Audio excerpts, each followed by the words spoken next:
Yon, magandang araw po sa ating lahat, mga kamatik, mga katuwang.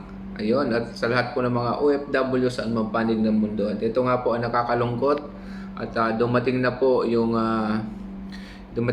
araw. Yan, ika 44 years na po ng Eat Bulaga at ito na rin po yung huling araw nila at yun nga po ang nakakalungkot. Yung nakagisnan natin, nakasakasama tuwing tanghali at nagpapasaya sa atin ay ayun po, nagla-last day na sila at ito po ang pagpapaalam nila Tito Vic and Joey. Ayan, so ito po nakakalungkot at talagang itong programa na ito po ay ating kinalakihan at ito nga po mas matanda pa ito sa akin. Ayan, ako ay 41 at ito pong programa ng Eat Bulaga ay 44 years na. So ayan po, panoorin natin yung kanilang mga mensahe at papasalamat at yun at pagpapaalam. So maraming salamat po Eat Bulaga, kayo ang the best, Dabar Cards.